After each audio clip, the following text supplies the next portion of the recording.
Page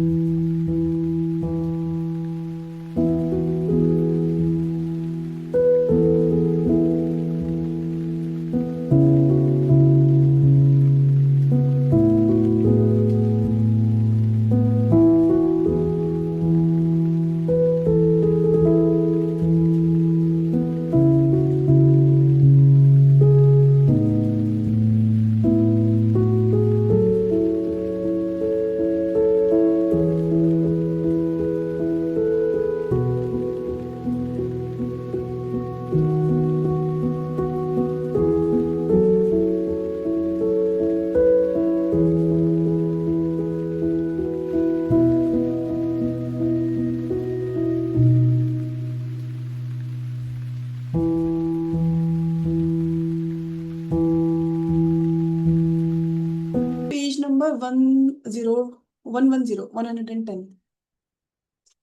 ठीक है। तो लास्ट में हमने यही पढ़ा था, गुरुजी बता रहे थे दो तरह के आई हैं, और फिर जब स्लीप होती है तो स्लीप में हमको ग्लिम्स मिलता है सोल का, राइट। बट वो ग्लिम्स हमको याद नहीं रहता। क्यों नहीं याद रहता फ्रेंड्स? क्योंकि जो हमारा कॉन्शियस माइंड है, रजिस्टर तो वही सब कुछ करता है ना, जो डेटाबेस है उसमें जो रजिस्टर हो रहा है चीजें, that is done by the conscious mind. And when we are in the sleep, the conscious mind goes to sleep, but the subconscious mind remains. And through that subconscious mind, we go to that aspect of ourselves that is soul. जिसको मैंने बताया था जब हम बहुत deep sleep में जाते हैं, जब हम डीप स्लीप में जाते हैं, so we are actually, why do we feel rejuvenated? Because we meet ourselves there, right? We meet the soul. Intuition को हमने क्या बोला? एक आईना है जिसमें सोल का रिफ्लेक्शन हो रहा है। बट जब वो आईने की जरूरत नहीं है, intuition is needed for the conscious mind to understand that which can not be defined. Intuition वही होती है, राइट जो हम कहते हैं लॉजिक नहीं है बट इंट्यूशन है, ऐसा हो रहा है या ऐसा होगा या वॉट एवर, राइट। तो जब हम स्लीप में जा रहे हैं, we are experiencing that I of us in meditation. Why for a spiritual seeker meditation is important? Because when you go to the meditation, your conscious mind is aware. You are in awareness. So when in that awareness, someday you will realize. How do we realize that initially in our journey? Through the peace, through the joy. Because what is God? What is soul? It is joy, calmness, peace, vastness, depth, right? So in your meditations, when you start to experience that, it means you are going towards yourself, and one day you will, हमने जो उस दिन पढ़ा था, you will find yourself in yourself, right? तो था ना एक, in सविकल्प समाधि you will drown yourself in yourself, in निर्विकल्प समाधि you will find yourself in yourself, right? Page number 102. So that day, then in awareness you will perceive what we daily perceive in the sleep. The people who are not able to sleep well, that is why they don't get rejuvenated, because you are not getting back to your source.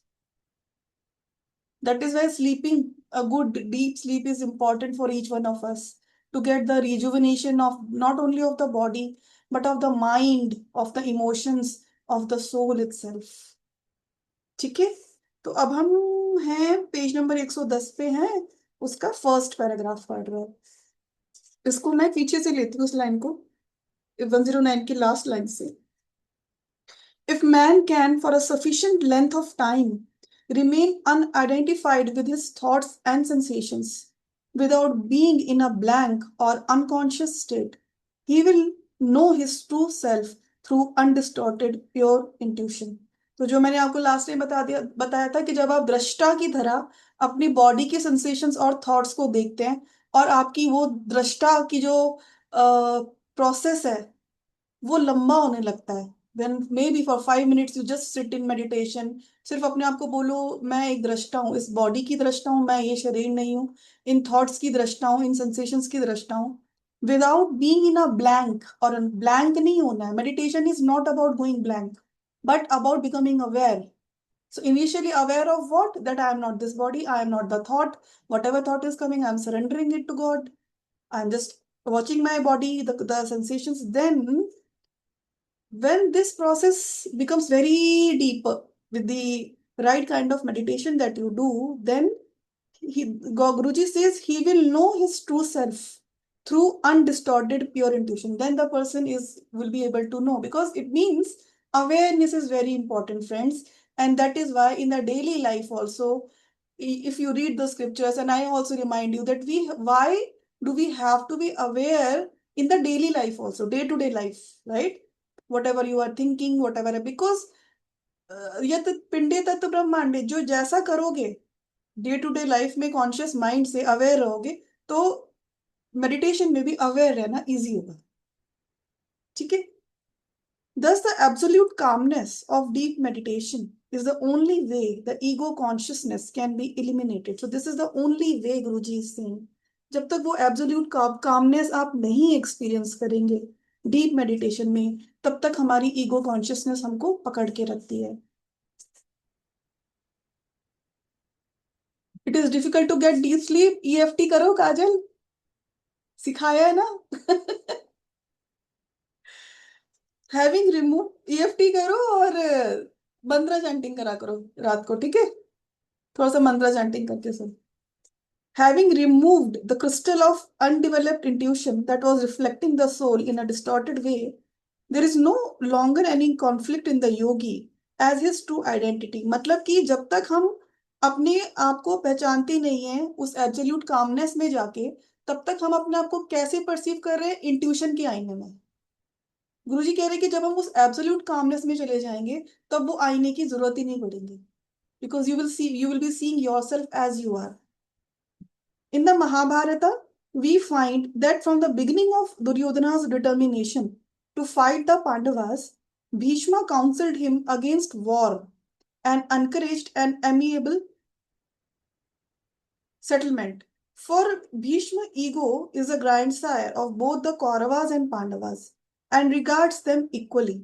That is, the ego serves its purpose for keeping the consciousness sense bound to the body, whether a man's desire and actions are basically good or evil.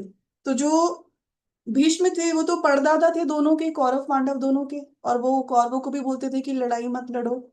Bhishma का कार्य है कि ego consciousness maintain रहे। ठीक है। अगर कौरव प्रबल है हमारे अंदर, तो वो ईगो कॉन्शियसनेस मेटेरियलिज्म की तरफ जाएगी, और अगर हमारे अंदर पांडवास ज्यादा प्रबल हो जाएंगे, तो वो जो ईगो है वो ईश्वर को प्राप्त करने की ओर जाएगी। But ego is there. When the Kauravas or the offspring of the sense mind are stronger, Bhishma sides with them.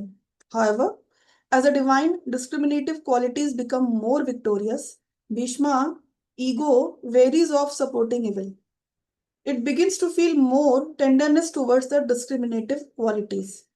But their victory of self-realization or soul rule cannot be completed so long as ego lives. तो जैसे जैसे व्यक्ति spirituality की ओर जाने लगता है, सही value system की ओर जाने लगता है, तो जो बीच में है उनका inclination to support the Kauravas कम होने लगता है। मतलब कि जैसे जैसे हम स्क्रिप्चर्स पढ़ रहे हैं, समझ रहे हैं कि what is right, what is detrimental for me only, no the negative emotions and the thoughts, so बीच में धीरे धीरे धीरे पांडवास की तरफ आने लगते हैं। लेकिन गुरुजी कह रहे हैं but ego still lives, ego still remains over there. Bhishma is invincible, Bhishma को खत्म नहीं कर सकते, मतलब ईगो को खत्म नहीं कर सकते आप। However, for the I can never be destroyed without its consent and cooperation. मतलब कि जो आपके अंदर का अहम है, द सेंस ऑफ मी है, वो जब तक आप खुद से ही अपने आप को कोऑपरेट नहीं करेंगे, कंसेंट नहीं करेंगे कि मुझे इसके बियॉन्ड जाना है, तब तक। भीष्म ने क्या किया था? भीष्म को आशीर्वाद था ना, ये वरदान था कि तुम जब चाहोगे तुम तब मरोगे। तो जब तक आप नहीं चाहेंगे कि आपकी ईगो खत्म हो, जैसे हमने प्रीवियसली शायद लास्ट टू लास्ट क्लास में हमने क्या पढ़ा था कि दुर्योधन, इसी इसी वर्ष का में पढ़ा था कि दुर्योधन ने क्यों बोला द्रोणा को भी कि भीष्म को जाके बचाओ, भीष्म को सराउंड करो।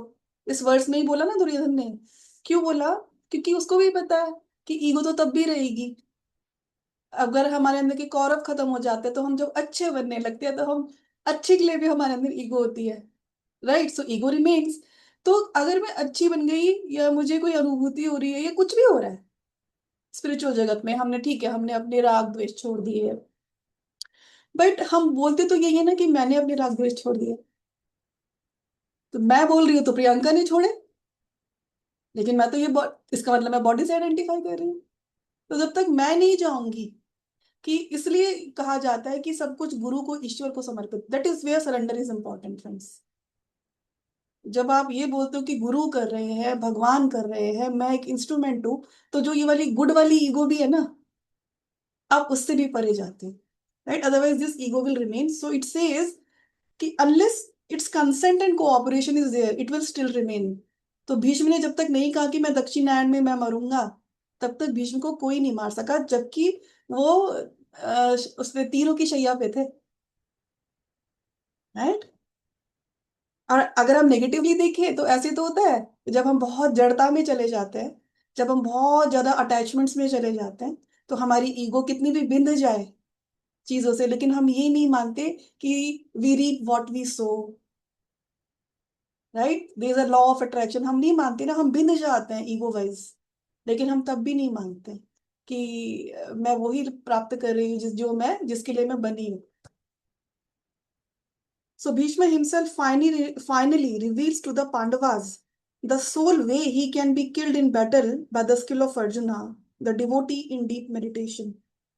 After this most fierce of all battles, Bhishma's body is mortally wounded by Arjuna's countless arrows.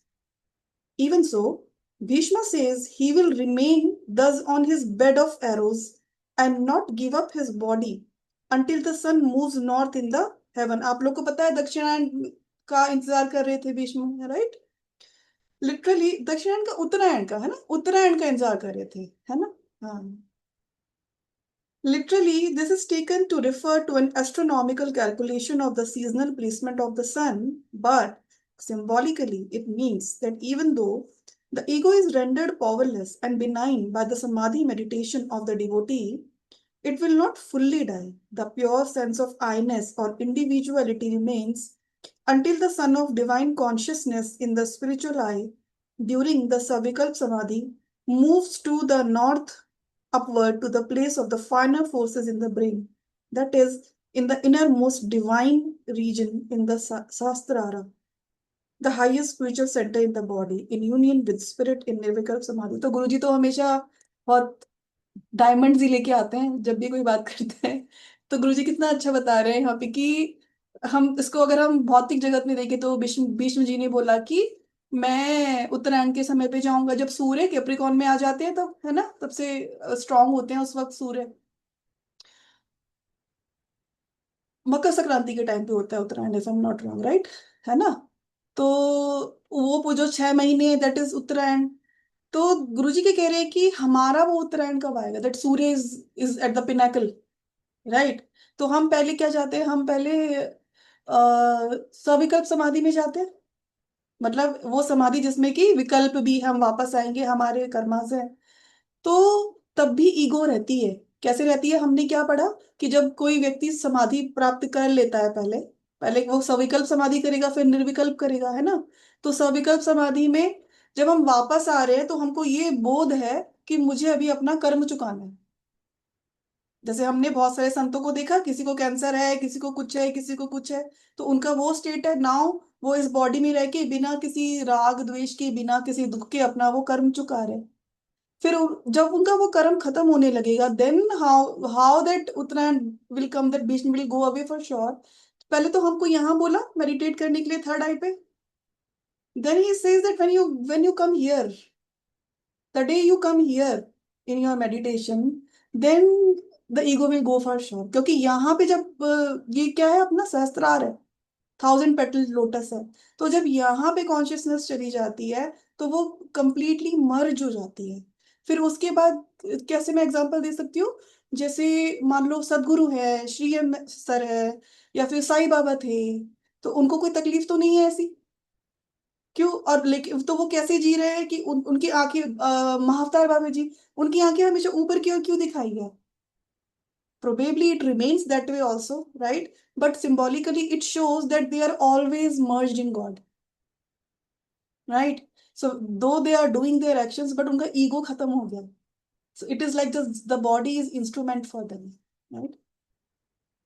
At this point in Gita, however, ego still stands as the most formidable force confronting the Pandavas in their quest to regain their rightful kingdom. इस point पे जहां हम पढ़ रहे हैं गुरुजी कह रहे हैं ईगो अभी भी है, right? The conch shells inner vibratory battle in meditation.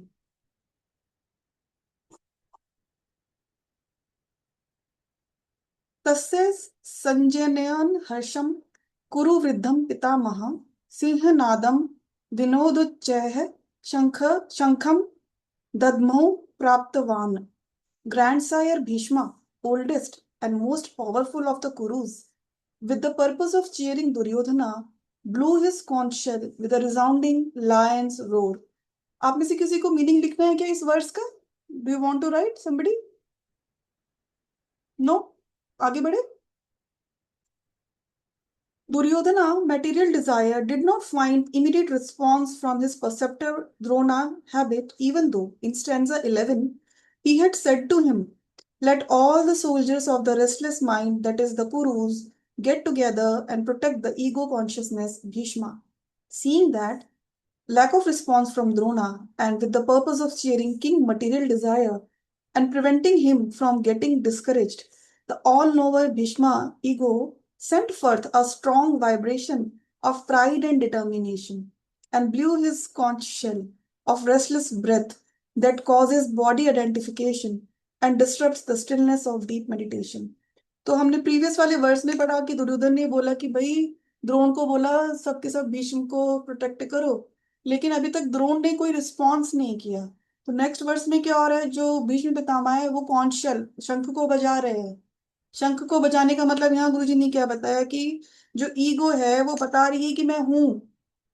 Ego कैसे बताती है कि don't worry I am there, don't worry, through the pride and the determination. हमारे अंदर जो प्राइड है और जो हमारे अंदर बॉडीली सेंसेशन है, हमारी जो शैलो ब्रेथ है. देखो आपको आज जो मैंने सुबह मैसेज भी डाला ग्रुप में कि जब तक आप अपनी ब्रेथ कंट्रोल नहीं करोगे, जब तक आप अपनी नर्वस सिस्टम को कंट्रोल नहीं करोगे, तब तक आप डीप मेडिटेशन में जा ही नहीं सकते. तो जब तक आपका nervous system is on the high, किसी भी तरह से प्रॉब्लम है नर्वस सिस्टम में, ब्रेथ आपका सिस्टमेटिकली रिदमिकली नहीं चल रहा है, तो आपका सारा जो कॉन्शियसनेस है वो बाहर है, इनटू द बॉडी कॉन्शियसनेस है. तो this is the way ego never allows us to go inside, right? आप कितना भी कोशिश करोगे, आपने बॉडी सेंसेशंस भी रोक लिया, आपने एक्सरसाइज कर लिया, आपने प्राणायाम कर लिया, फिर क्या भेजती है ईगो? थॉट्स. और जैसे ही कोई थॉट आया उसके साथ हमारा कोई ना कोई षड्रिपु, कोई ना कोई कुरु साथ में आता है. रोना धोना डर, ये ना हो जाए वो ना हो जाए, past future. And then throughout the whatever timing you have set up for the meditation, we keep indulging into that mind. That is the game of ego. Drona is depicted not as not altogether enthusiastic about fighting the Pandavas. This is because, as stated before, he is not only the perceptor of the wicked Kurus but of the good Pandus as well. Until the yogi is firmly established in the self realization, the Drona habit tendency in him is a miscellany of both good and evil samskaras or habit tendencies brought over from past incarnations, most of which have manifested themselves as fixed habits in the present life.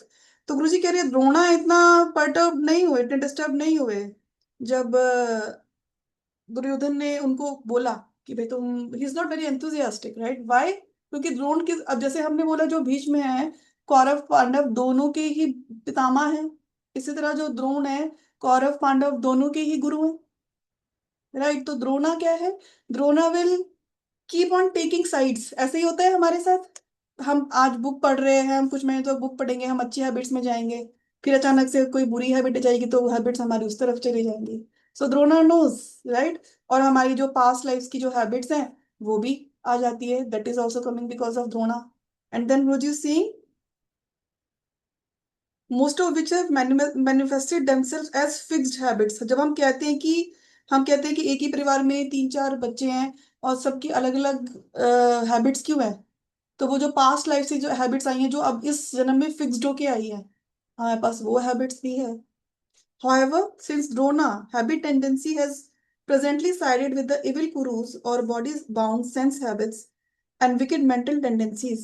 His concentration is on protecting those Kaurava forces against the threat posed by the invasion of good habits and habit destroying discriminative tendencies. So इस समय गीता के इस पड़ाव पर जो द्रोण है वो कौरवास का साथ दे रहे हैं to fight the good tendencies.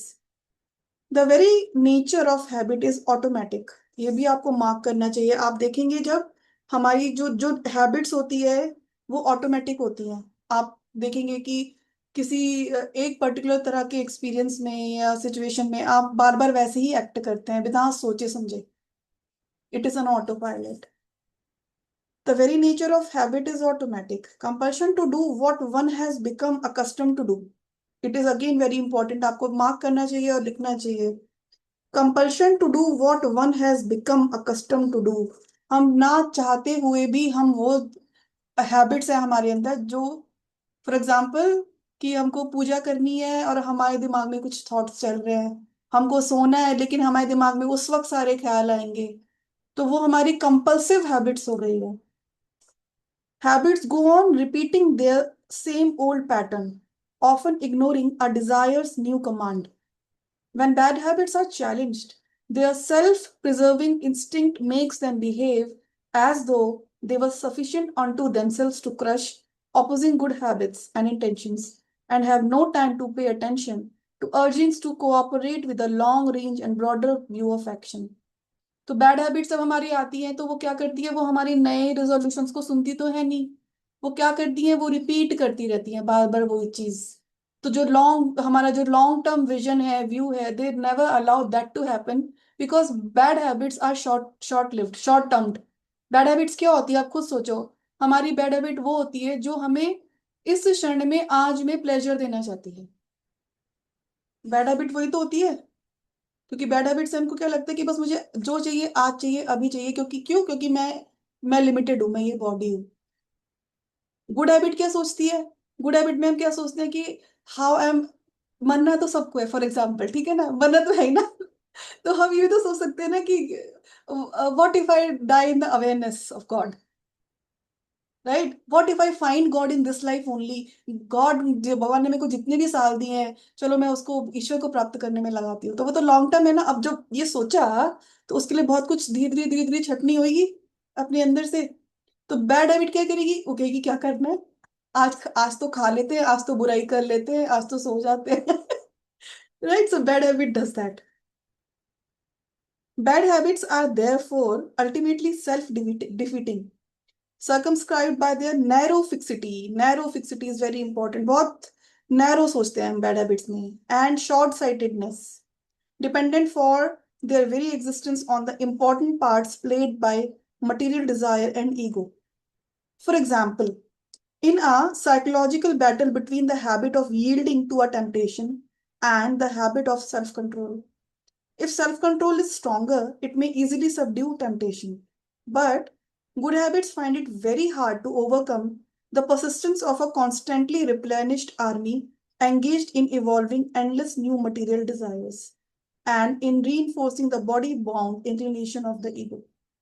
Without ego's attachment to the body, there would be no material desire, and without desire, there would be no samskara or habit. Wow, so beautiful.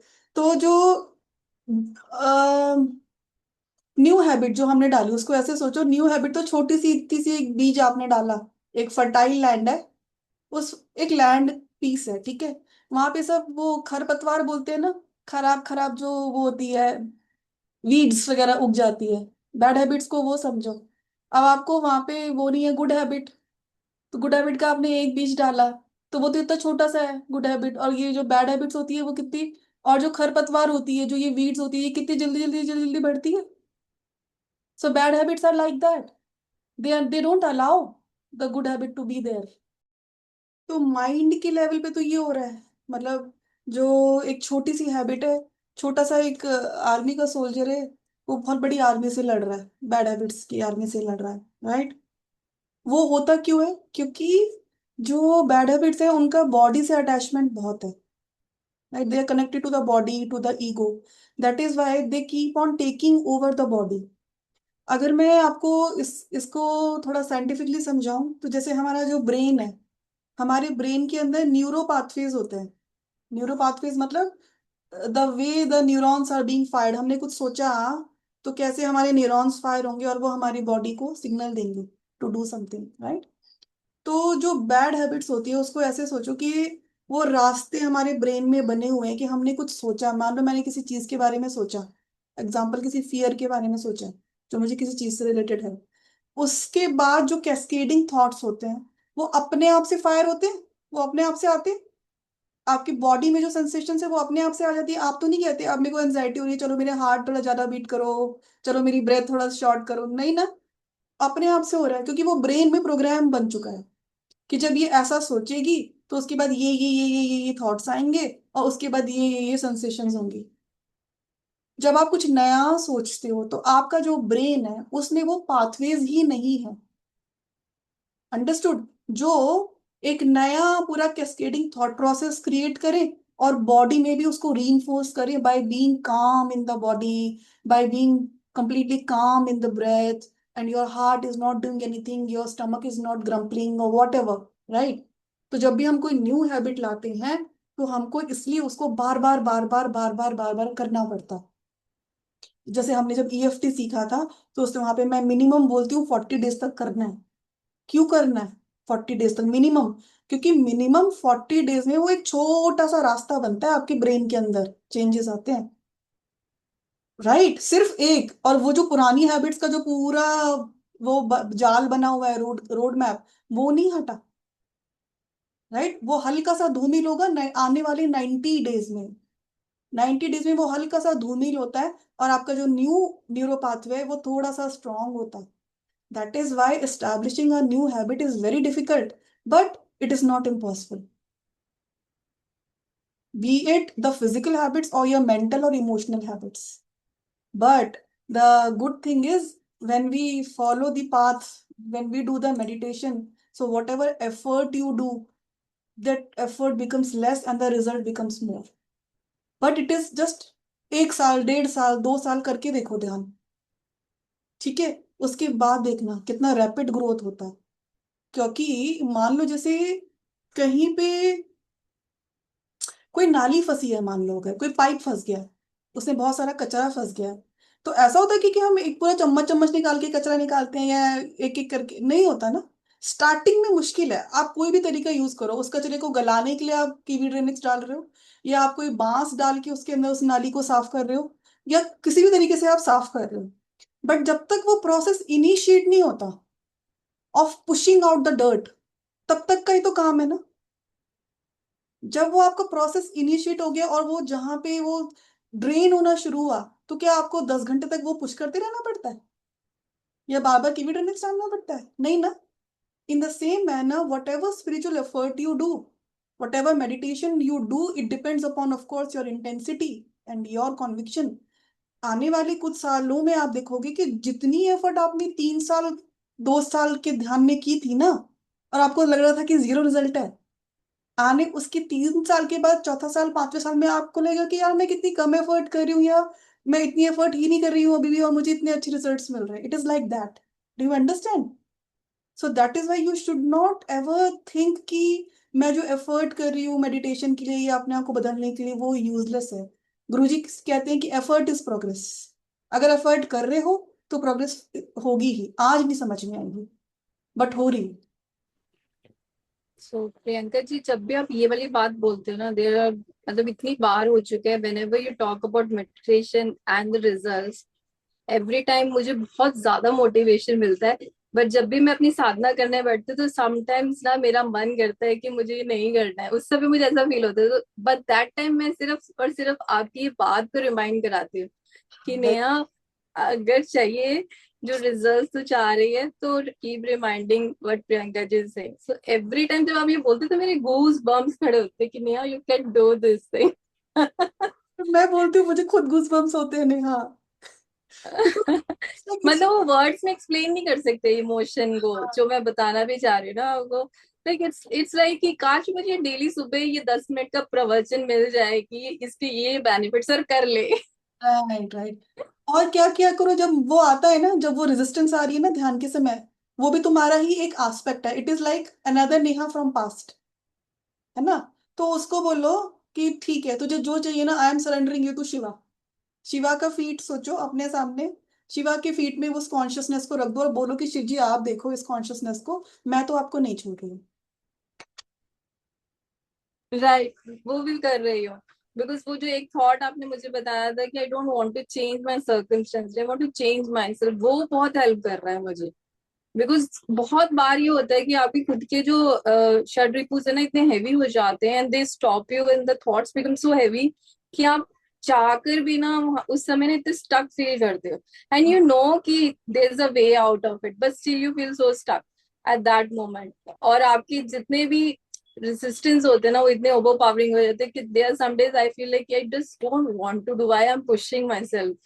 And मतलब वो बहुत ज्यादा हो जाता है, and then I realize कि there so much, you know there so much inside us, जो हम कितने जन्मों से कैरी कर रहे हैं। तब भी सरेंडर, सरेंडर को की मान के चलो नेहा। वो जो हम्म। रेजिस्टेंस आ रही है ना, वो जो क्रोध आ रहा है अपने अंदर, नहीं करना है नहीं करना है, शिवा को वो भी सरेंडर करो।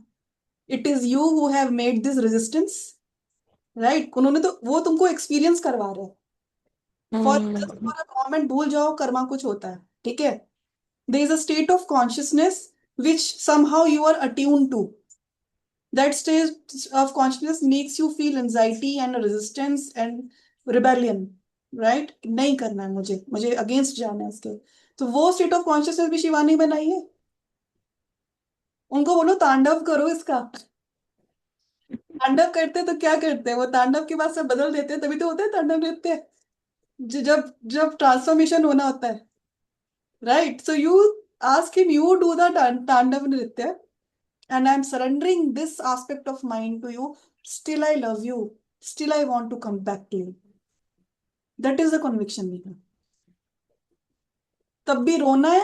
मैं तो हमेशा सबको ही बोलती हूँ, लोग सब डिप्रेशन में होते हैं, सबको हार्मोन्स की इशू होते हैं, आजकल मेरे को बड़ा सुनने को मिल रहा है, जो भी लेडीज 40s एंड अबव हो गई है।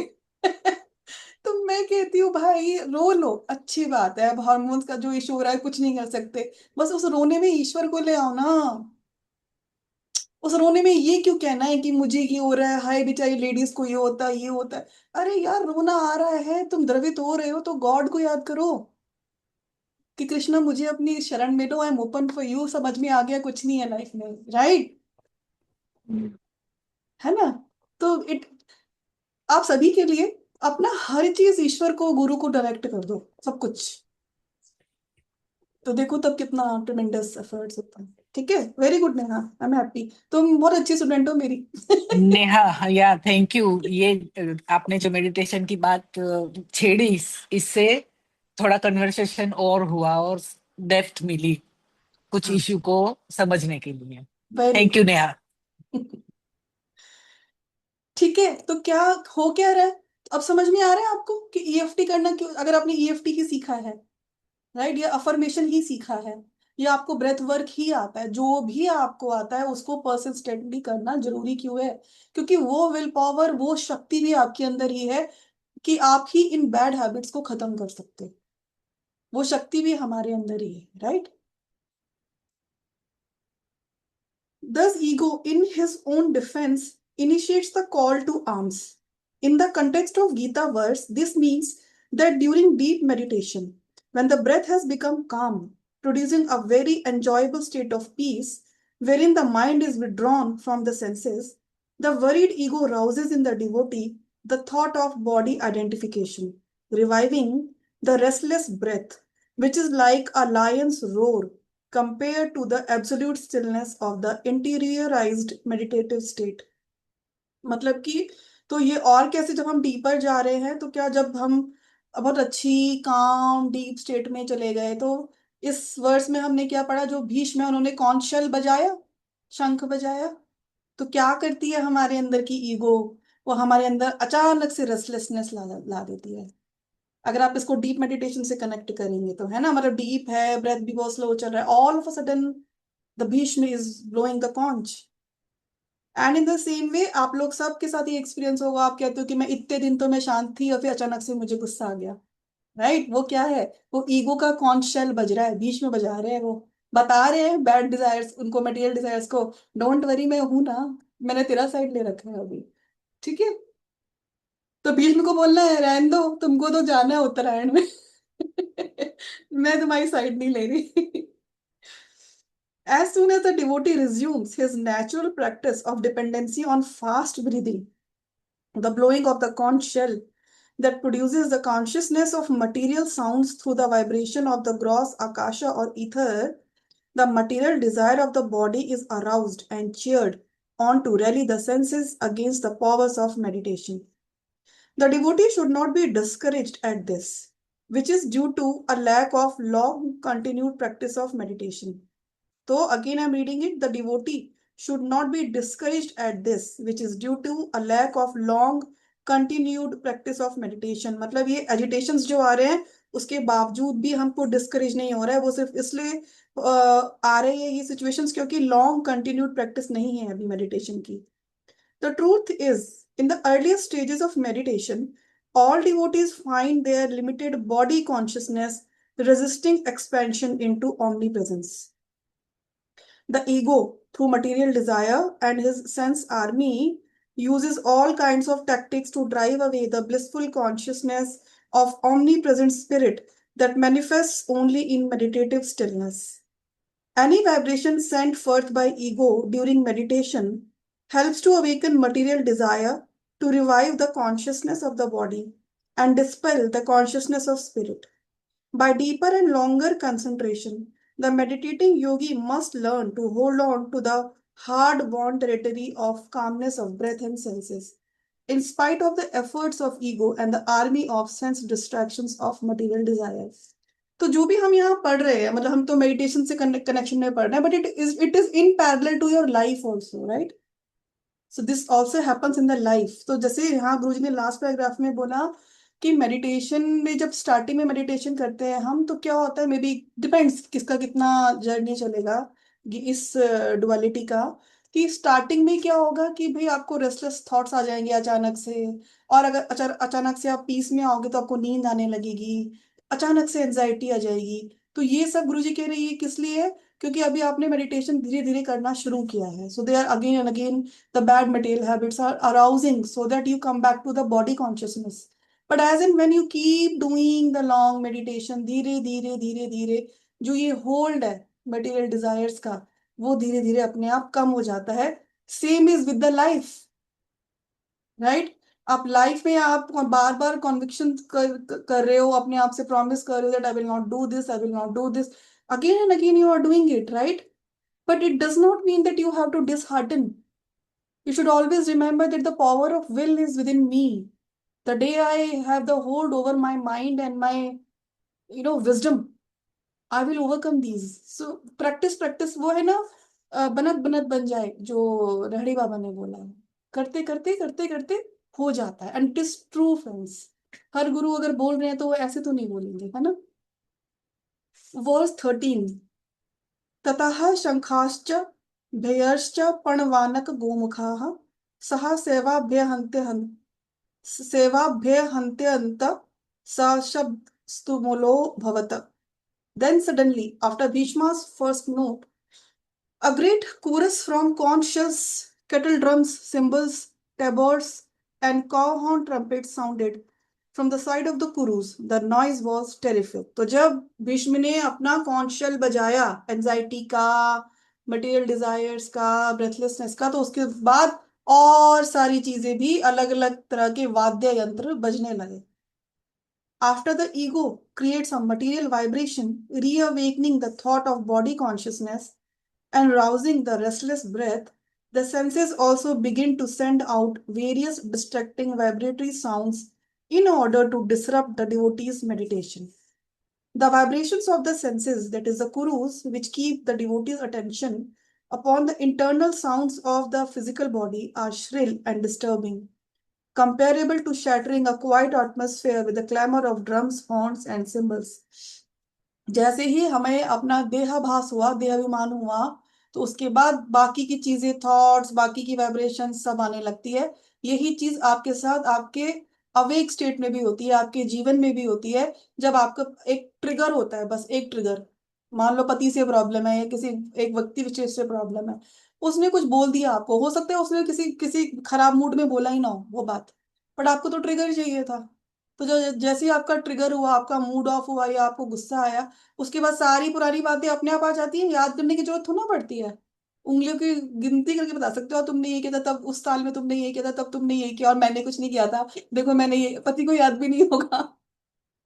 आपको सब याद होगा, राइट? साल भी याद होगा, कौन सा दिन था, आप उस दिन क्या सोच रहे थे, फिर आपका कैसे मूड ऑफ हुआ था। तो दिस इज, पहले भीष्म ने एक बार शंख बजा दिया, क्या मतलब क्या हुआ? That the moment you realise, see देखो मैंने लाइफ में जो सीखा है वो बताती हूँ मैं। जब तक आप ये सोचते रहोगे ना कि मैं बेचारी, जब तक आप उस चीज को नहीं मानोगे कि दिस इज माय करना, I am attracting this in my life, तब तक आप इसमें फंसे रहोगे। क्योंकि जब तक आप मान ही नहीं रहे हो कि आपको वो मिला है जो आप डिजर्व करते हो, चाहे वो रिलेशनशिप्स हो, चाहे वो आपका फाइनेंशियल स्टेटस हो, आपका हेल्थ इशू हो, या कुछ भी हो, जिस दिन आपने स्वीकार कर लिया ना, जिस दिन स्वीकारिता आ गई ना, रिस्पॉन्सिबिलिटी ले ली, that whatever I am experiencing in life in terms of any of the things, I am responsible. You will stop pointing out fingers on others. And life will become so easy for you then. वहां पे ये trigger खत्म हो जाता है। मैं आपको की दे रही हूँ, this is my key, this is how I have learned in my life, right? तो every, so what will happen, even touch wood, वही बात है कि अभी तो जैसे मेरा कोई किसी से लड़ाई वड़ाई कुछ नहीं होती है, ठीक है, बट अगर जैसे पहले मेरा अगर किसी से कोई ऑल्टरकेशन हो रहा है, कोई डिस्कशन हो गया है जहां पे फिर से वही बातें शुरू होने वाली हैं पास्ट की and all, I used to realize कि मुझे सामने वाले को बातें याद आएंगी कि ये पहले भी हुआ था, ये भी हुआ था, ये है ना, मुझे कुछ याद ही नहीं आता है। You know why friends? Because I work so vigorously on my self, and मैंने अपने अंदर वो इतना डीपली इनग्रेन्ड कर लिया है ना, that everything is coming to me from God and for my betterment. तो मेरे अंदर वो जो विक्टिम मोड होता है ना, in spite of if somebody is blaming me for something of the past, I don't feel it. मुझे लगता है क्या बकवास है ये, I am the creator of my life. Understood? So it is possible that you can come out of your victimhood, but it is up to you what are the tools that you are using. Do you agree that whatever is happening in your life or has happened in your life, you are the one who is responsible for that? If you are responsible for that, that take the onus of that on yourself. किसी से लड़ाई भी हो रही है अगर, या कोई आपको बैक बाइटिंग भी कर रहा है या आपके खिलाफ भी कुछ कर रहा है, भाई आपकी वाइब्रेशन है, आपने अट्रैक्ट की है वो वाइब्रेशन लाइफ में, आपको वो नहीं करनी है attract, it is you who has to change. जिस दिन ये बात यहाँ बैठ जाएगी ना, देखना आपके सब ट्रिगर्स विगर्स बॉडी गेट सब ट्रिगर्स सब खत्म हो जाएंगे, because you would be in so much of bliss that I am free, because I know what is the truth. It is a freedom. We are not, when you are not getting affected by what people are telling you, and you don't have the need to prove that I am right, because you are neither right nor you are wrong. You were just experiencing that in the past, right? And when from that experience you have found the wisdom, that experience is neutralized now. For most of us who are wounded, who say I am wounded, मेरे साथ ये हुआ है, you have not still taken up the experience from whatever has happened to you, and that is why your experience and ignorance is entangled, and you again and again bring that ignorance here and again recreate that. But that the day from the past, whatever has happened, you get out the wisdom. गुरु को, ईश्वर को आपको क्या सिखाना था? जो भी कठिन परिस्थितियां आती है, ऑब्स्टिकल्स आते हैं, वो हमें इवॉल्व करने के लिए आते हैं, राइट? नहीं, हाँ, eighth house is the house of obstacle but transformation. तो एट्थ हाउस का पर्पस क्या है? ट्रांसफॉर्म करना है। बट हम क्या करते हैं, हम सिर्फ ऑब्स्टिकल्स में फंस जाते हैं, और हम जिंदगी भर उसे याद करते रहते हैं और अपने एट्थ हाउस को एक्टिव रखते हैं। हमको क्या करना था, हमको वहां से विजडम लेना था। जिस दिन आप, I can guarantee you friends, जिस दिन आप अपनी पास्ट की हर्ट्स की जो भी एक्सपीरियंसेस हुए हैं उससे आप विजडम उठा लोगे और अपनी लाइफ में इम्बाइब कर लोगे, वो एक्सपीरियंसेस आपके लिए न्यूट्रलाइज्ड हो जाएंगे। कोई आपको आके याद भी दिलाएगा ना, you will be like really doesn't matter to me. And I pity you that you still feel victimized. I will pray for you that you feel victimized. Right? Life is very beautiful.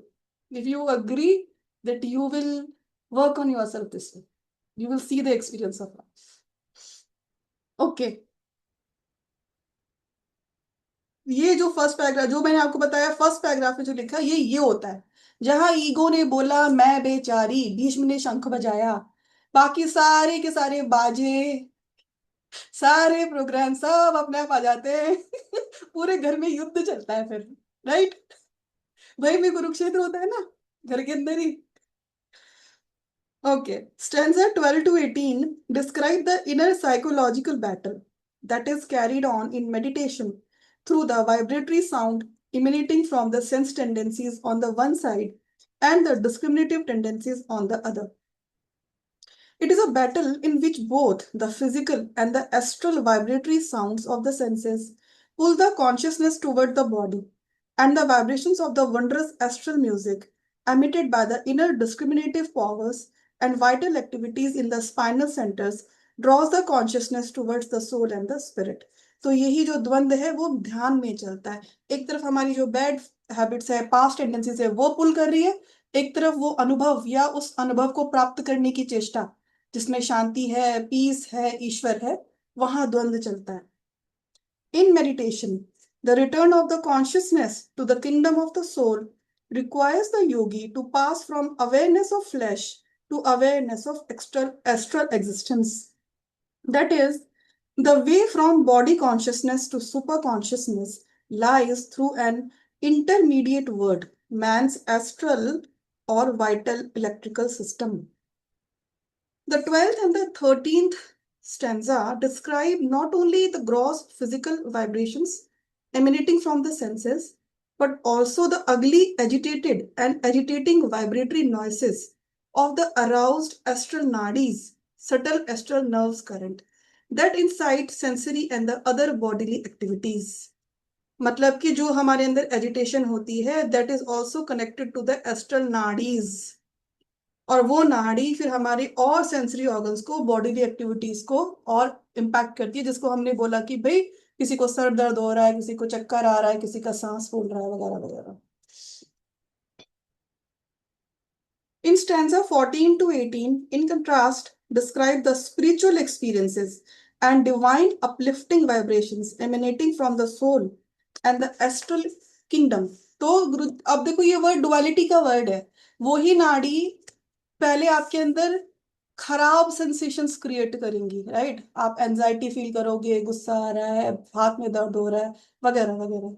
फिर जब आप spiritual path पे चलने लगते हो, वो ही नाड़ियां conducive हो जाती हैं डिवाइन एक्सपीरियंसेस के लिए, और वो ही आपको डिफरेंट वाइब्रेशंस का एक्सपीरियंस देती हैं, which makes you feel that you are going towards God, right? So it is in the Kurukshetra again is happening in the same body. The gross vibrations are heard when man is still on the plane of body consciousness. The astral vibrations are not heard until the yogi's consciousness reaches the inner astral plane. मतलब गुरुजी ये बोलते हैं यहाँ पे, ये भी कहना चाह रहे हैं कि जैसे हम सबके अंदर क्षमता है। आपने जैसे कभी कोई वीडियोस वगैरह देखे होंगे ना, कि जो ब्रह्मांड है उसमें कैसी आवाजें आती है, तो हमारे शास्त्रों में तो ये लिखा है कि जो ओम की ध्वनि है वो ब्रह्मांड में हमेशा है, हर कण कण में है। तो जो एक योगी होता है, जब वो बहुत डीपली मेडिटेशन करता है, तो हम सबके अंदर क्षमता है उस ओम की ध्वनि को सुनने की, ठीक है? और ऐसे ही उस ध्वनि की डिफरेंट डिफरेंट वाइब्रेटरी स्टेट्स है, और वो ध्वनि अलग अलग रूप में अलग अलग चक्रास पे सुनाई देती है। वो गुरुजी ने अपने लेसन्स में बताया। तो जब धीरे धीरे धीरे धीरे आप डीपर जाने लगते हो, आपको उन हर चीजों की वाइब्रेशन सुनाई देती है। तो this is what Guruji is saying कि इनर एस्ट्रल प्लेन पे, तो जब आप योगी बनोगे आपको वो आवाजें आएंगी। जब तक आप योगी नहीं हो तब तक आपकी जो नाड़ियां है वो आपके लिए डिफरेंट वाइब्रेशंस क्रिएट करेंगी। Aspiring yogis know all too well from experience that during the first state of meditation, the concentration may become deep enough to shut off the sounds of the external world, but the resultant inner peace is short lived. When ego consciousness is still awake and blows the conch shells of breath, the sense organs of heart, circulation, and lungs make many peculiar thumping, throbbing, and purring sounds. Behind these is a cacophony of their body-bound astral counterparts. So, ये भी आपके लिए एक important है पढ़ने के लिए.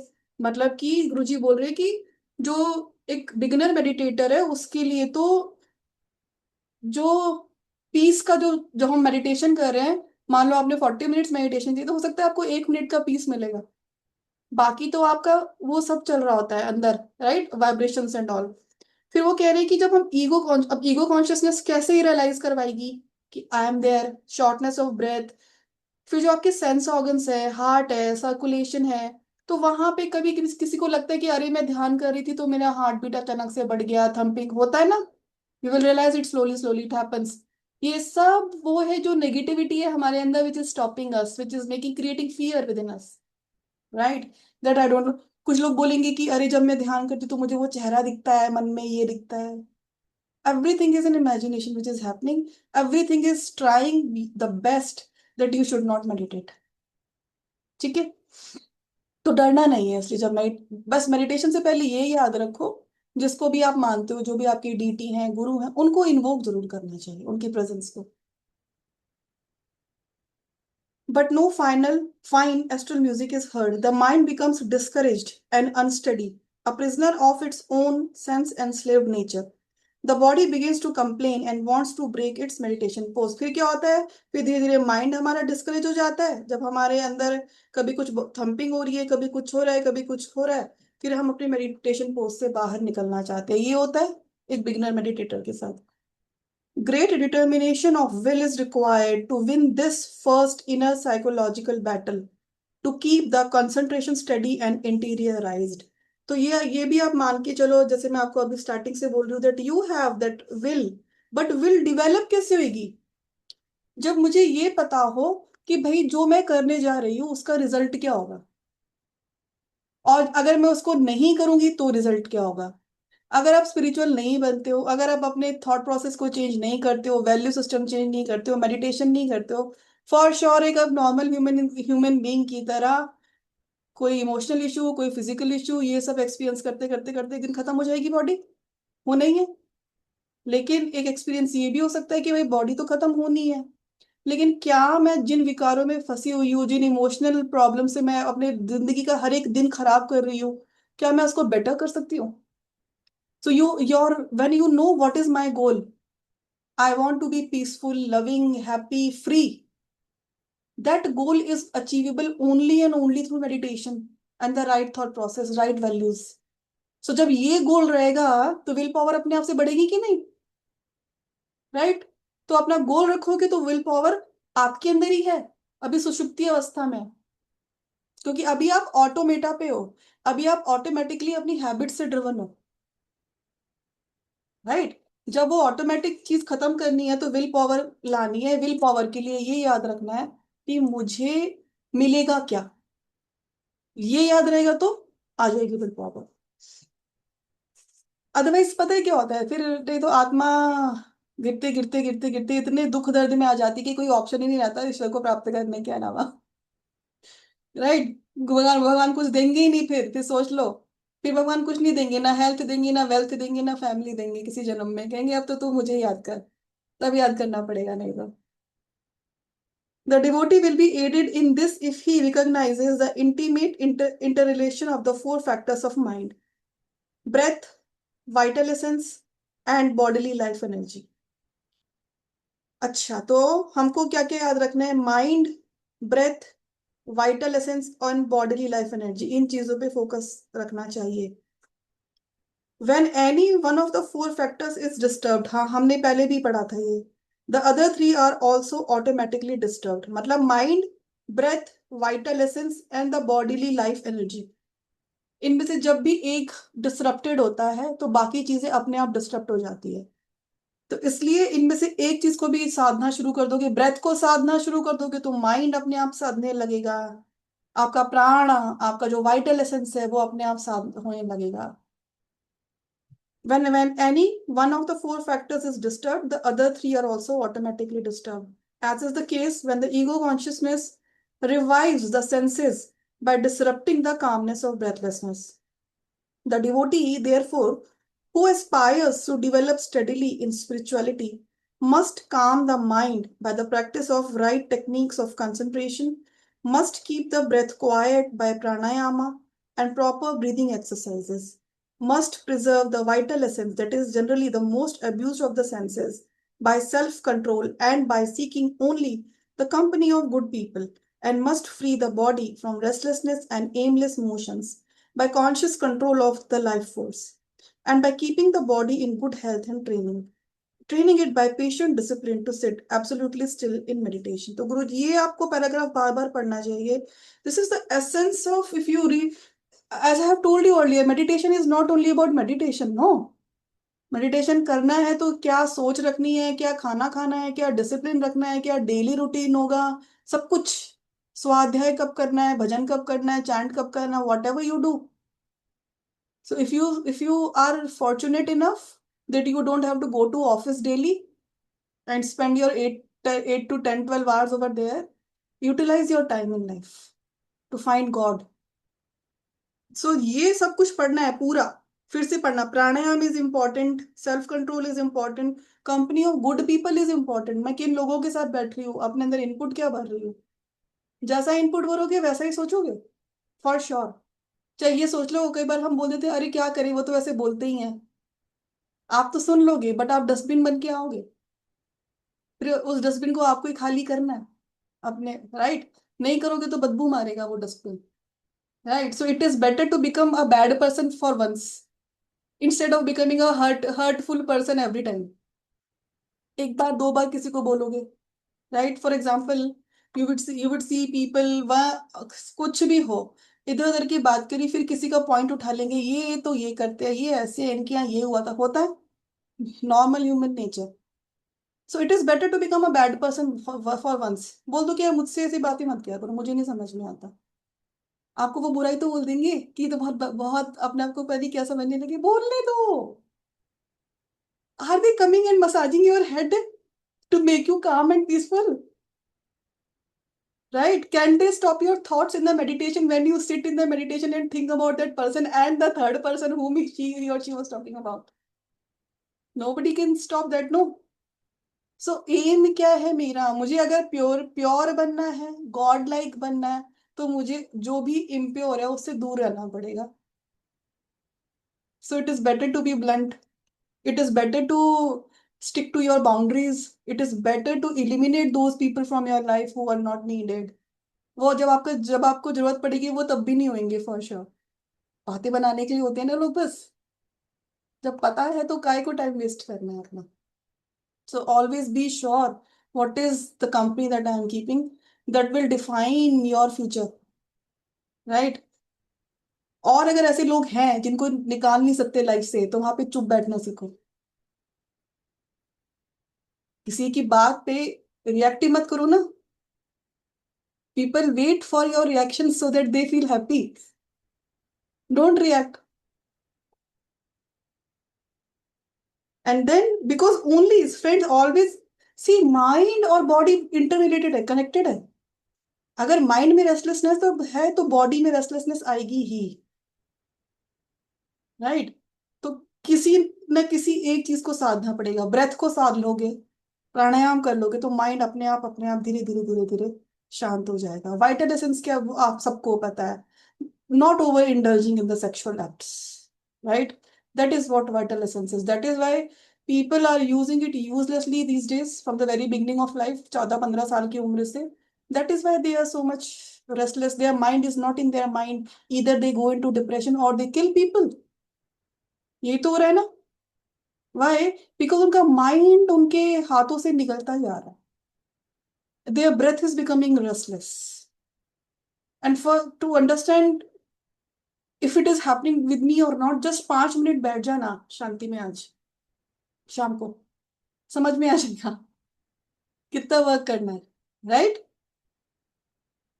Verse 14, ततः श्वेतर्यः युक्ते महति स्यन्दने स्थितौ माधवाः पाण्डवश्चैव दिव्यौ शङ्खौ प्रद्युम्नतुः। Then also Madhava, the Krishna, and Pandava, Arjuna, seated in their grand chariot with its yoke of white horses splendidly blew their celestial conches. When the ego disturbs the breath during deep meditation, the soul again tries to revive the intuitive consciousness in the persevering devotee by sounding a series of astral vibrations and illuminating the inner gaze with divine light. तो जब ये conch shells बचता है और बाकी के vibrations आते हैं, तो क्या होता है मेडिटेशन में, जो जो पांडवास वाली साइड है, वहां से भी कुछ ना कुछ इनर परसेप्शन आएगा। All of a sudden the person will feel some light और some good vibration, something will happen, some calmness in heart, something will happen. तो जब आप ये, गुरुजी वो बता रहे कि जो आप एक्सपीरियंस करोगे on the stage of meditation, यही चीज आप अपनी जीवन में लगा के देख लो। जब आप अभी तो आप उस रास्ते पे हो ना, हम एक आम इंसान की बात तो नहीं कर रहे। आम इंसान जो है तो कुरुक्षेत्र है ही नहीं, क्योंकि उसको तो कौरवास के साथ ही रहना है, वो तो लड़ ही नहीं रहा है ना पांडवा से। जिसके अंदर पांडवा जागृत होंगे वही तो कुरुक्षेत्र लड़ेगा, राइट। तो जब आप ये कुरुक्षेत्र लड़ने लगते हो, तो जब आप उस परिस्थिति में पड़ते हो जहां पे ऑल ऑफ अ सडन एक संस्कार जागृत हुआ कि अब तो मुझे गुस्सा करना है या अब तो मुझे डरना है, ठीक है। फिर उसके बाद सारी की सारी सेंसेशंस, ये भी हुआ था, ऐसा ना हो जाए, वो ना हो जाए, ऐसा ब्ला ब्ला ब्ला ब्ला ब्ला। But you will realize that at the same time you will be reminded of something for which you read from Gita, or which the message you read, वो भी तो फ्लैशेस होती है ना साथ में, कि नहीं ये गलत है, ये मेरा संस्कार है, ये गलत। तो वो फाइट तो चल रही है, तो वही फाइट बाहर भी चल रही है और वही फाइट ध्यान में भी चलती है। बट आपको जिताना किसको है? वो जो ध्यान में जो एक सेंसेशन आ रही है, it should be enough to again keep me concentrated on God. जो जब अंतर्द्वंद में पड़े हो, जब आप एजिटेशन में हो, उस वक्त जो एक फ्लैश है ज्ञान की, it should be enough. When it will be enough? When you are more in love with Krishna than yourself. When you love yourself more, you will fight more for yourself. When you love Krishna more, you will fight for Krishna, to establish the Krishna consciousness. तो मैं क्या बोल रही थी, अगर कृष्ण से, जो अर्जुन थे वो कृष्ण को ज्यादा प्रेम करते थे ना, उनके विराट स्वरूप को समझ गए थे, तभी तो अर्जुन ने वो नहीं किया ना जो उनकी बुद्धि कहती थी। अर्जुन ने वो किया जो कृष्ण ने बोला। तो जब हम भी कृष्ण कॉन्शियसनेस को इतना प्रेम करने लगेंगे, या हमको जिंदगी में एक क्षण के लिए भी वो अनुभूति हो गई, जब तक हमको अनुभूति नहीं होती है तब तक, इसलिए हमें कहा जाता है कि भाई जो महान लोग हैं उनके बारे में पढ़ो, वो लोग क्या कह रहे हैं, वो क्या समझाना चाह रहे हैं, उसको पढ़ो या उनको सुनो, जिससे हमको ये तो समझ में आए कि मैं ये इतनी लिमिटेड लाइफ नहीं है। लाइफ में ऐसा बहुत कुछ है जो इस रैल्म से बहुत डिफरेंट है, जिस रैल्म में मैं अपनी कॉन्शियसनेस में जी रही हूँ, right. So when we fall in love with that, which might be very very beautiful and much better beyond what we are experiencing, then even in those moments when you are about to, it's not only about the fight with somebody, the quarrel with somebody, it is any kind of dvand that you face daily in your life. Any time when you feel that the ego is becoming stronger than the god, in what way? It can be anxiety, it can be lack of love, it can be fear, it can be sadness, loneliness, कुछ भी हो सकता है। जब भी हम ये human emotions feel कर रहे हैं, it is for sure, it is not the experience of being with the God. So in those moments, you should ask yourself, what is it that I choose? For example, if I feel lack of love, that nobody loves me the way I want love, can I ask for that love from God?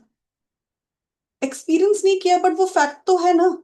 अगर मीराबाई ने experience किया, अगर जितने भी जो गुरु लोग हैं, जो महात्मा पर लोग हैं, संत लोग हैं, जब वो एक्सपीरियंस कर सकते हैं राधा राधा बोल के, वो प्रेम एक्सपीरियंस कर सकते हैं, तो इसका मतलब ऐसा तो कोई प्रेम है जो इस ह्यूमन लिमिटेड प्रेम से बढ़ के है। मैंने ढूंढना ही नहीं चाहा, तो हम उस वक्त फ्लिप कर सकते हैं अपनी प्रॉब्लम्स को। इसी तरह से जो भी डे टू डे लाइफ में जब इश्यूज आ रहे हैं, if you love Krishna then you will choose that which is coming from Krishna. So that glimpse is enough in front of. That is why the Kurus, the Kauravas army is very big as compared to the Pandavas army. Pandavas की army तो बहुत छोटी है, right? कुछ कह रही can हो? आई से something?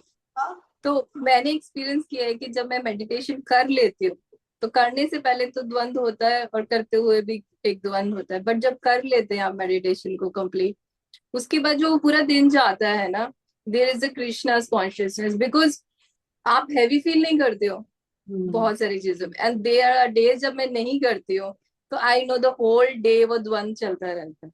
So Yes. That's a beautiful part of doing meditation कि जो पूरा दिन अगर आप अपना सुबह का आधा एक घंटा देते हो तो the whole day has been sorted for you by God. God says कि now I'm with you. Now because you have trusted on me. Yes, very good. और धीरे धीरे तुम्हारे वो न्यूरो पाथवेज तो बन रहे हैं of getting the right experience. One day they will become so strong कि वो डेली हैबिट बन जाएगी. Right. And there is also, you said na कि now the Dvand is there, but at the same time there is the inner understanding is also there. The Krishna consciousness is also there. तो वो fight दोनों में चल रही है. And every time I'm reminded कि मुझे अपने षड्रिपुयों को जीतने नहीं देना है, और जो भी मैंने अच्छे संस्कार सीख रही हूँ या जो मैं नई हैबिट सीख रही हूँ मुझे उनको स्ट्रॉन्ग करना है. So that helps me to be on my path, because अब it's not only bad part, it's like now conflict between the Krishna and Bhishma Pitama. So now who is gonna win? So I always say no, I want to make Krishna win. Yes, yes, So वो एक mind में हमेशा रहता है मेरे, जब भी मैं कर रही होती हूँ पूरा दिन अभी. So that's so beautiful कि that's understanding is so good. Simple language में understanding है, but it's so deep and yet so good for us कि नहीं, मेरे को जीतने देना ही नहीं है अपनी ईगो को. चाहे मुझे लग रहा है कि मेरी ईगो सही बोल रही है कि मैं सही हूँ, हर जगह पे मैं सही हूँ, बट मेरे को अपना राग को छोड़ना ही है, मुझे अपना कर्म निकालना ही है अपने अंदर से. That's so beautiful. Very good, very good. You are a very good warrior. Krishna is happy. यही अब देखो ना, पहले की लाइफ में क्या था, जब तक ये इस द्वंद में नहीं, इस कुरुक्षेत्र में नहीं उतरी थी, जब तक, तब तक बस अपने कौरवों के साथ मैं बेचारी, ये वो लाइफ, ये बस वही चल रहा था. Right, on the very lower planes of the chakras के भी लेवल पे देखो अगर, तो बस लोअर थ्री चक्रास में ही जी रहे थे. इसको कंट्रोल करना है, इसने दुख दिया है, ये चाहिए वो चाहिए. अभी जब आप कुरुक्षेत्र में आ गए हो तो वो द्वंद कहाँ, अपर चक्रास और लोअर चक्रास के बीच में है ना. तो इसलिए वो बुद्धि भी काम कर रही है, वो विजन भी काम कर रहा है, वो हार्ट चक्रा भी काम कर रहा है, वो युधिष्ठिर भी काम कर रहा है. राइट. और ये ही बहुत ब्यूटीफुल स्टेट है. कम से कम at this point of time Neha is feeling responsible that it is her life and she can choose what experience she wants from her life. Either she wants to go back or she wants to create something new. Right. Okay ji. अच्छा हाँ, मैं इस पे इस point of में ये कह रही थी कि जब आप कृष्णा को ज्यादा प्यार करते हो ना, तो जब आपके अंदर के कौरवाज आते हैं ना आपके पास, तो जब आप रोओगे भी ना तो इसलिए रो कि अरे मेरे अंदर के कौरवाज आ रहे हैं, मेरे अंदर ये द्वेष आ रहा है, मेरे अंदर ये गुस्सा आ रहा है, प्लीज कृष्णा मुझे खत्म करो, ये खत्म करो मेरा ये द्वेष, क्योंकि मुझे तो आपके पास आना है. और ये द्वेष आपके और मेरे बीच की बेड़ी है ना, वो है barrier. Isn't it? Every one of your Kauravas is a barrier between you and your Krishna consciousness. So, of course, sometimes some sanskaras can be very strong. So, when you choose not to operate with that, it is good to cry in front of God. आपका चित्त भी clean हो जाता है उससे, और उनसे बोलो कि ये है, बट मैं आपको सरेंडर कर रही हूँ क्योंकि मैं इसको बैरियर नहीं बनाना चाहती आपके मेरे बीच में. समझ गए? इतनी ब्यूटीफुल लाइफ हो जाएगी ना. देन सी गॉड, गॉड के क्यों बोलते हैं कृष्णा कि मुझे सरेंडर करो, मैं तुमको अपने शरण में ले लूंगा. उनको तो बस सरेंडर ही चाहिए. आप अपने हर चीज के साथ आप सरेंडर कर दो, वो हाथ पकड़ने के लिए ऑलरेडी है. ये एक वो चित्र है ना, आप लोग ने देखा होगा, पता नहीं दिखेगा कि नहीं आप लोग को. अच्छा दिखेगा नहीं शायद, है ना. मैं क्लिक करके भेजूंगी. देखो दिख रहा है थोड़ा थोड़ा, है ना. सब भावसागर के अंदर है, सब लोग, है ना। और कृष्णा उनको उठा रहे हैं। तो क्या कृष्णा ये कह रहे हैं कि नहीं ये तो खराब है, इसके कर्म ज्यादा है, ये स्त्री है, ये पुरुष है, ये नहीं ना। हमको सिर्फ सरेंडर करना है, पूरे भाव से करना है। ईश्वर को भाव चाहिए होता है हमारा, प्रेम श्रद्धा। Then he will take care. हमको लगता है कि हम कर रहे हैं, बट वो कर रहा होता है हमारे द्वारा। ठीक है ना।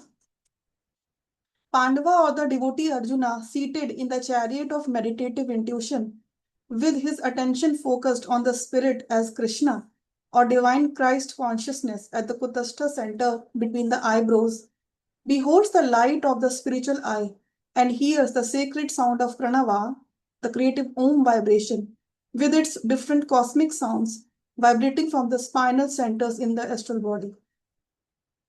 The devotee, first listening within, hears only the gross sounds of the breath, heart, circulation, and so on, and perhaps the astral vibratory sounds behind these, ready to bring him back to matter. As his attention deepens, he hears the astral music of divine consciousness within. If his concentration is steady, he may also see the light of the spiritual eye, the intuitive, all seeing eye of the soul. मतलब कि जब भीष्म का कौन शल बज गया और बाकी वाद्य यंत्र बज गए सब कौरवा के, तो फिर कृष्णा ने बजाया ना शंख, तो वो शंख भी साथ साथ ही बज रहा है। तो वो जब शंख बजता है हमारे अंदर, तो मेडिटेशन में हाउ द पर्सन परसीव्स, वो गुरुजी बोल रहे हैं कि जो आपका कुतस्थ चैतन्य है वहां पे आपका ध्यान लग जाता है, वहां पे आपको लाइट दिखाई देती है, आपको ओम की वाइब्रेशन सुनाई देती है, जो कि हमारे 5 जो चक्रस है उसकी वाइब्रेशंस से मिलके बना है। राइट। तो मतलब we are seeing the God as light, we are listening to the God as the Om. What is the sound of God? Om. How does God look like? Just like light. So God is vibration, God is the light. Vibration and sound, right? Sound and the light. वो सब होने लगता है। वो तब भी possible है जब आप जीवन के कुरुक्षेत्र में हैं। द मोमेंट यू से I am banking of from this द्वंद, मैं तो बैक स्टेप ले रही हूँ और मैं दृष्टा की तरह देख रही हूँ, आ जाएंगी ये सारी वाइब्रेशंस, ये सब लाइटनेस, ये सब हैप्पीनेस वापस धन and. Behold the chariot of intuition drawn by stallions of white lights racing in all directions from a dark blue center, soul's abode. Krishna in this verse is referred to as Madhava. Ma is Prakriti or primordial nature. Dhava means husband. The blue radiance of the telescopic spiritual eye, the soul door through which a devotee is able to enter the state of Krishna consciousness, Krishna or the Kutastha Chaitanya, universal Christ consciousness. जो यहाँ पे गुरुजी blue colour की बात कर रहे हैं, तो मतलब जब आपको स्टार्टिंग में व्हेन यू सी, तो blue colour is being seen here, उसके अंदर भी बाकी चीजें और बताई है गुरुदेव ने। तो he is saying that is the way you first perceive the God in the way of light. And then he says the Krishna is referred to as Madhava. Ma is Prakriti, Dhava मतलब husband। मतलब क्या, जब पुरुष and प्रकृति, तो both you can see over there. The soul door through which a devotee is able to enter the state, मतलब वो आत्मा का डोर है। जब वो खुल जाएगा you will be able to perceive yourself. That जब आपको ब्लू लाइट दिखने लगती है, जब वो स्टेजेस बताई है गुरु जी ने मेडिटेशन में, है ना। तो ब्लू लाइट के बाद अंदर एक स्टार दिखता है, and also when you penetrate through that you reach to that realm from where you have come, the soul realm. Surrounding this blue light is a brilliant white or golden light, the telescopic astral eye through which all nature is perceived. In the center of the blue light is a white star-like light, doorway to the infinite spirit or cosmic consciousness.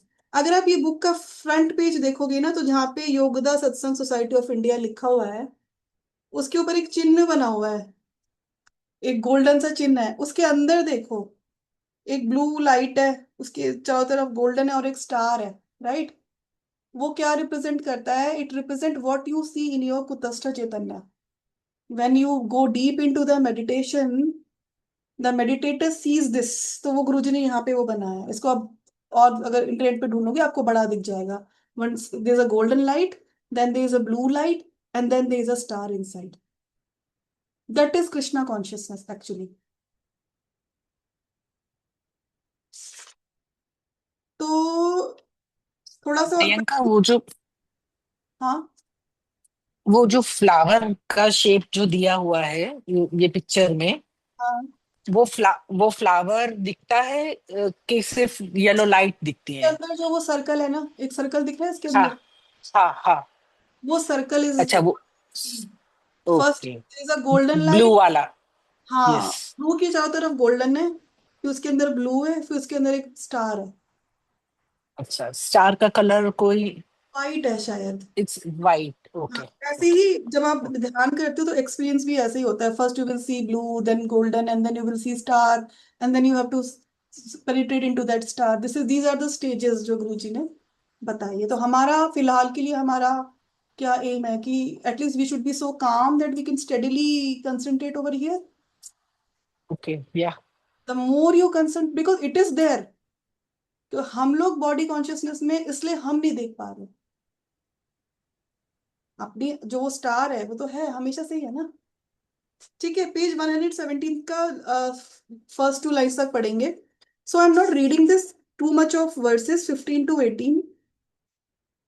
बस मैं जो English में लिखा है वो पढ़ती हूँ 15 नंबर से। Hrishikesh Krishna blew his Panchajanya, Dhananjaya Arjuna his Devadatta, Vrikodara Bhima of terrible deeds blew his great conch Pondra. King Yudhishthira, the son of Kunti, blew his Anant Ananta Vijaya, Nakula and Sahadeva blew respectively their Sughosha and Manipushpaka.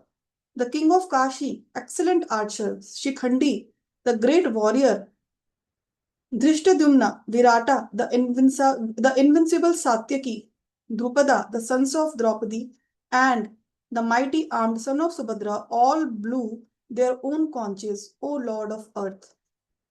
In these verses, reference is made to the specific vibratory sounds, the conch shells of the various Pandavas. The meditating devotee hears emanating from the astral centers in the spine and medulla.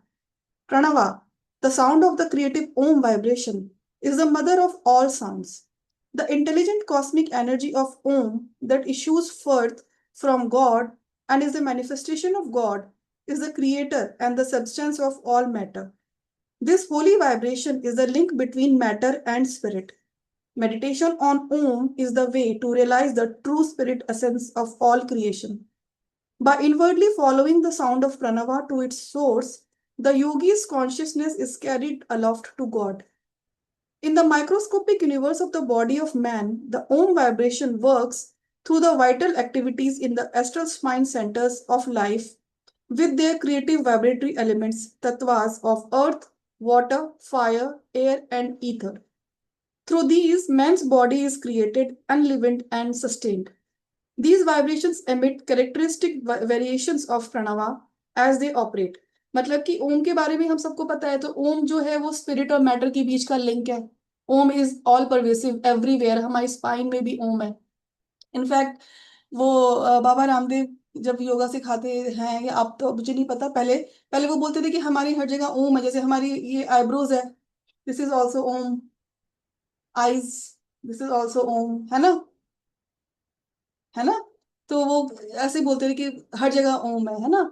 तो अब गुरुजी के कह रहे हैं आगे की line में कि जो ये ओम है उसकी डिफरेंट डिफरेंट फ्रीक्वेंसीज सुनाई देती हैं हमारे अलग अलग चक्रा पे, क्योंकि हर एक चक्रा अलग अलग तत्व से जुड़ा है, 5 तत्व है। तो जब ये वाइब्रेशन उस तत्व से मिलके जो आवाज देती है, तो वो आवाज अलग अलग होती है। How it looks sounds like, हम यहाँ पढ़ेंगे। और गुरुजी कह रहे हैं कि जब हम ध्यान में जाते हैं और जब हम बहुत तटस्थ होके अंतर्मुखी हो जाते हैं, तो ये जो साउंड्स है ना फ्रेंड्स, ये हमको सुनाई देती है। तो वो पांडवास के कॉन्शियस हैं।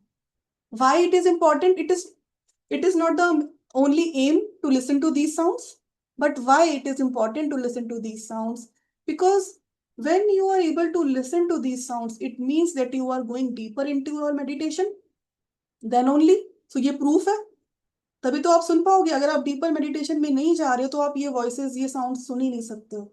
Secondly, when you are able to listen to these sounds, it's a sign कि मेरे अंदर भी जब जो ये भीष्म के, कौरवों के जो अभी तक शंख बज रहे थे मेरे अंदर, अभी तक वही बज रहे थे ना।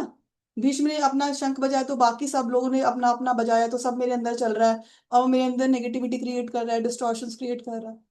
So when in my meditation I am able to hear sound of these five chakras, it is a sign from me that my Pandava army has also arisen. Right? मेरे अंदर की पांडवा आर्मी भी रेडी हो रही है, क्योंकि वो भी अपने कॉन्शियस बजा रही है अब। तो गुरुजी ने क्रिया योगा जब वो सिखाया तो उसमें तरीके सिखाए हैं, how do we hear to this, listen to these sounds, right? These vibrations emit characteristic variations of pranava as they operate. The devotee, whose consciousness becomes attuned to the inner astral sounds, finds himself gradually ascending to higher states of realization. Understood, friends, why it is important? Because when you start listening to that, it is a sign that you are reaching out to the higher states of. That is why अभी आप जो भी करते हो, इसलिए हमेशा कहा जाता है कि ओम का उच्चारण करना बहुत जरूरी है ना। 21 बार, 7 बार, 15 बार थोड़ा बहुत ओम का उच्चारण करना चाहिए। उससे क्या होता है, आप अपने आप को अलाइन कर रहे हो, क्योंकि अभी तो अपने अंदर डिस्टॉर्टेड वाइब्रेशंस है ना। उस डिस्टॉर्शंस को हम जब वैसे भी हम मन में, चाहे हम ओम सोचे चाहे हम मुंह से बोले ओम को, तो जब हम ओम बोल रहे हैं हम कॉन्शियसली अपने बॉडी में और अपने आसपास ओम की वाइब्रेशन क्रिएट कर रहे हैं। जब हम वो ओम की वाइब्रेशन क्रिएट कर रहे हैं तो धीरे धीरे करके हमारी बॉडी की जो वाइब्रेशन है that will be also align to the Om. As of now it is not align to that. ठीक है, चलो इतना पढ़ेंगे। फ्राइडे का आई एम नॉट श्योर, मैं बता दूंगी थर्सडे को कि करेंगे कि नहीं क्लास। और अगर हम फ्राइडे को नहीं मिल रहे हैं तो अब हम 12 अप्रैल को मिलेंगे फिर, because I am little busy, क्योंकि 12 को ही अप्रैल बोला आपने? अप्रैल, हाँ, 12 अप्रैल। अगस्त अगस्त सॉरी ओके ओके। है ना, क्योंकि फिर ओके, ट्यूसडे 12 अगस्त को ही पड़ेगा। तो इस फ्राइडे को मिल रहे हैं कि नहीं, I let you know by Thursday. ठीक है, चलो प्रार्थना करते हैं। ओके। Thank you. नमो नमस्तेस्तु सहस्त्र कृत्वा पुनश्च भूयोऽपि नमो नमस्ते नमोऽपुस्तादत् पृष्ठस्ते नमोऽस्तु ते सर्वदा एव सर्व। ओम शांति शांति शांति। हरे कृष्णा। अपने अपने जो भी सीखा है थोड़ा बहुत लिखो, एक एक लाइन लिखो ग्रुप पे। नेहा ही लिखती है सिर्फ सबको व्हाट्सएप करना है ना। Okay, thank you Priyanka ji. Hare Krishna. Thank you. Hare Krishna.